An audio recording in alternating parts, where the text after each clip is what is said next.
सुनिश्चित करें पूज्य महाराज जी।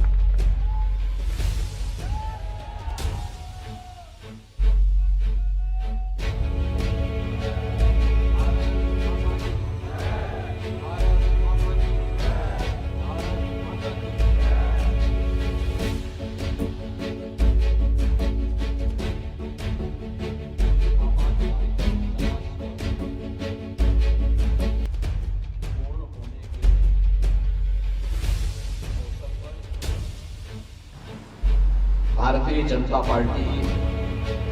गोरखपुर महानगर और जनपद के द्वारा लोकतंत्र सेनानियों के सम्मान के लिए आयोजित आज के इस कार्यक्रम में मंच पर उपस्थित भारतीय जनता पार्टी के प्रदेश के उपाध्यक्ष और विधान परिषद सदस्य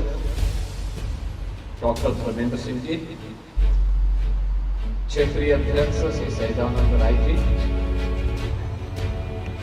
हमारे विधायकगण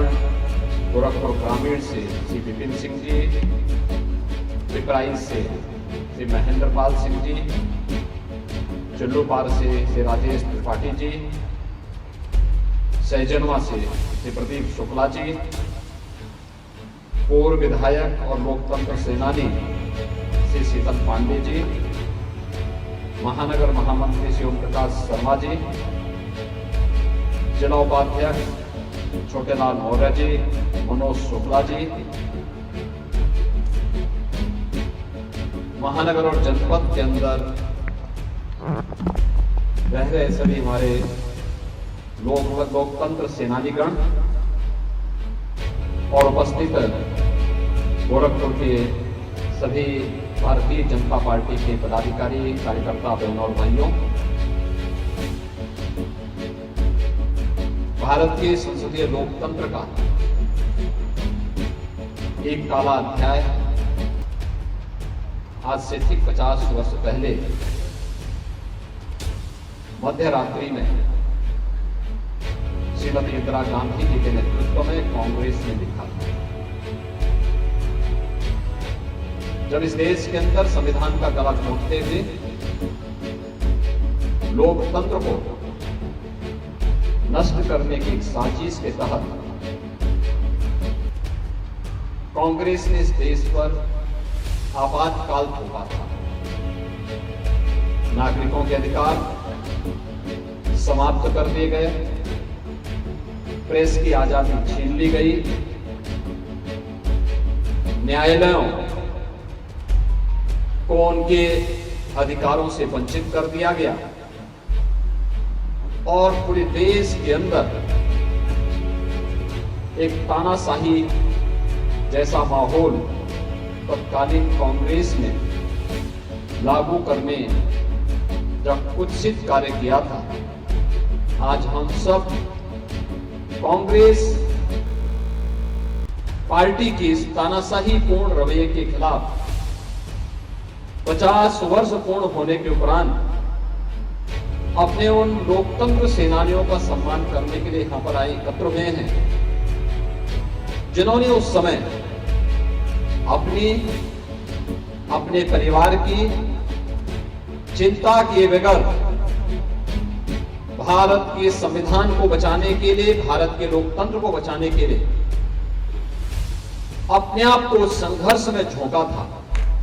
उन सब का आज हम यहां पर अभिनंदन कर रहे हैं, स्वागत कर रहे हैं। आपने यहां पर अभी प्रस्तावना में लोकतंत्र सेनानी और पूर्व विधायक श्री शीतल पांडे जी के उद्बोधन को सुना कि कैसी अमानवीय यातना उस समय लोगों पर, आम नागरिकों पर कांग्रेस सरकार के द्वारा डालने का प्रयास किया गया। कैसे गलत तरीके से चुनाव जीतने और चुनाव का परिणाम जब इलाहाबाद उच्च न्यायालय के द्वारा बदलने का आदेश देने के उपरांत देर रात्रि में तत्कालीन प्रधानमंत्री श्रीमती इंदिरा गांधी जी ने देश को आपातकाल की ओर झोंकने का कार्य किया। देश का संविधान करा उठा था, लोकतंत्र तड़प रहा था, मौलिक अधिकार समाप्त कर दिए गए थे और भारत के अंदर अव्यवस्था और अराजकता का एक माहौल पैदा करने का कार्य कांग्रेस की सरकार ने किया।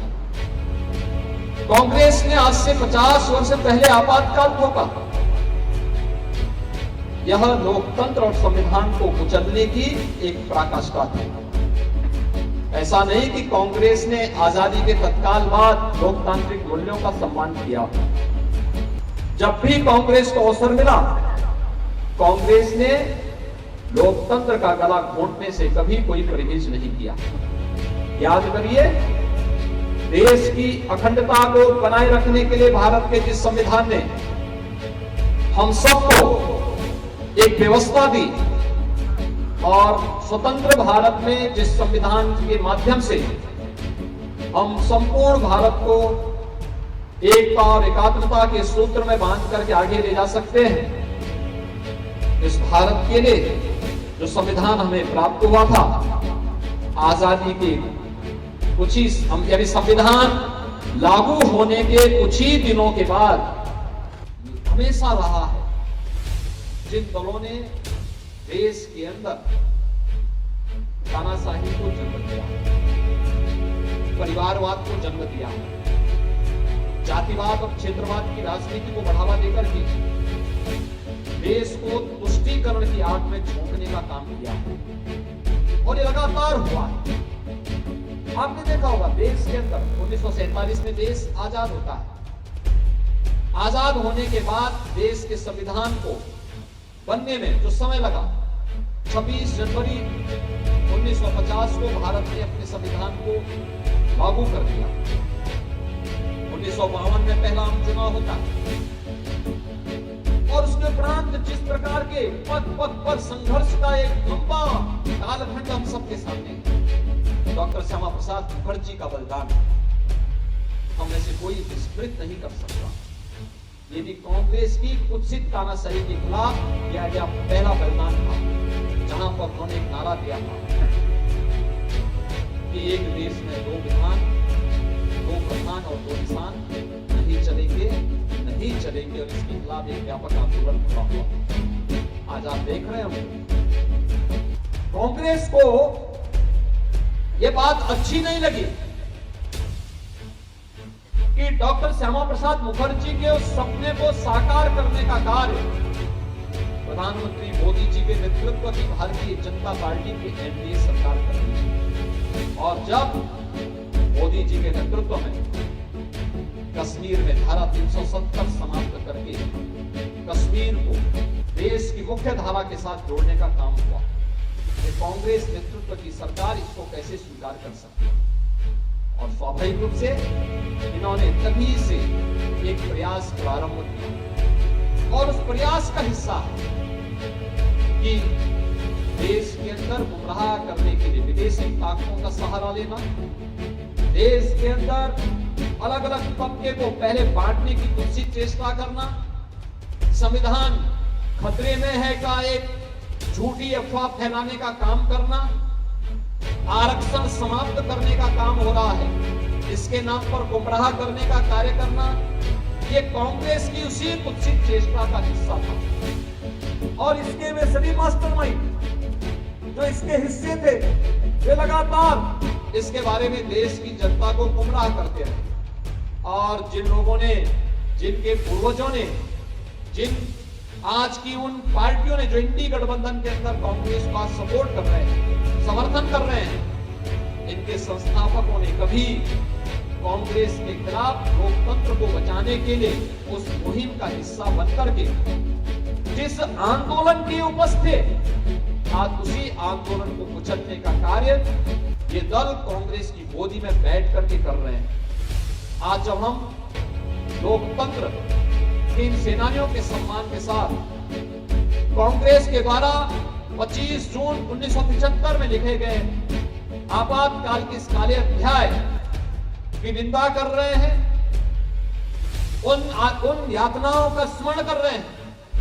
हमें स्वाभाविक रूप से हमेशा इस बात के लिए सचेत रहना होगा। यह कोई घटना या कोई इतनी बड़ी आपदा आई थी देश पर तो विस्मृत करने के लिए नहीं, वह वर्तमान को और भावी पीढ़ी को जागरूक करने के लिए भी। हम आने वाली पीढ़ी को बताएं, क्योंकि 1975 जो पीढ़ी आज वर्तमान में कार्य कर रही है, सक्रिय भूमिका में है, इनमें से कोई भी इस बात का स्मरण कर नहीं पाएगा कि क्या 50 वर्ष पहले इस प्रकार की घटना भी घटित हुई है। यद्यपि इन सरकारों की तानाशाही पूर्ण रवैया अलग अलग समय में किस रूप में देखने को मिली, ये किसी से छुपा हुआ नहीं, लेकिन सामान्य नागरिक अपने स्वयं के कार्यों में व्यस्त रहने के कारण वह अक्सर इन बातों को विस्मृत कर देता है। और इसीलिए वर्तमान और भावी पीढ़ी को बता सकें कि देश के संविधान को खतरा, देश के लोकतंत्र को खतरा ये कांग्रेस से है, कांग्रेस के इंडी गठबंधन से है, उनके सहयोगियों से है, जिनका लोकतांत्रिक मूल्यों पर कोई विश्वास नहीं है, जो कभी ईवीएम को कटघरे में खड़ा करते हैं, कभी भारत के चुनाव आयोग को कटघरे में खड़ा करते हैं, कभी भारत की चुनाव प्रक्रिया पर प्रश्न खड़ा करते हैं, बीच चुनाव के बीच में कथित बुद्धिजीवियों से पत्राचार करवा करके, मेमोरेंडम दे करके भारत की लोकतांत्रिक प्रणाली को बदनाम करने का कार्य करते हैं। आज यह अवसर हम सबको न केवल स्मरण करने के लिए है, बल्कि वर्तमान और भावी पीढ़ी को इन सब बातों के प्रति जागरूक करने के लिए भी आवश्यक है। और मुझे लगता है कि हम में से हर व्यक्ति को जनता जनार्दन के बीच में जाकर के कांग्रेस और उनके सहयोगियों के इन कुत्सित चेष्टाओं के बारे में उन्हें अवगत कराने की आवश्यकता है, उन्हें बताने की आवश्यकता है कि नहीं, लोकतंत्र और संविधान को खतरा अगर किसी से है तो कांग्रेस और उसके सहयोगी दलों से। किस प्रकार का झूठ का सहारा अभी हाल ही में संपन्न हुए लोकसभा चुनाव में इन्होंने लिया, कैसे लिया? गांव गांव में जाकर इन्होंने खाई बांटने का, किस प्रकार से खाई चौड़ी करने का काम किया था, कैसे लोगों को गुमराह करने का काम किया था, कैसे ये लोगों को बता रहे थे कि देखिए देश का संविधान खतरे में, किस तरीके से गुमराह करने का काम कर रहे थे, कैसे आरक्षण के नाम पर इन लोगों ने देश की जनता को गुमराह किया। हम इन सभी तथ्यों से आम जनता जनार्दन को अवगत करा पाएंगे तो आने वाले समय में लोकतंत्र को बचाने के लिए मुझे लगता है कि किसी भी नौजवान को अपनी जवानी होम नहीं करनी पड़ेगी, बल्कि वह भी अपने उज्जवल भविष्य के सपने को बुनकर अपना भविष्य उज्जवल और मंगलमय बना पाने में सफल हो पाएगा। आज के इस अवसर पर मैं एक बार फिर से इन सभी लोकतंत्र सेनानियों का यहाँ पर गोरखपुर में हृदय से इनका अभिनंदन करता हूँ, इनका स्वागत करता हूँ, इनके स्वस्थ और दीर्घ जीवन की कामना करता हूँ। और कांग्रेस और उनके सहयोगियों की तानाशाही रवैये के खिलाफ जो आक्रोश देश की जनता में उस समय था, इस आक्रोश को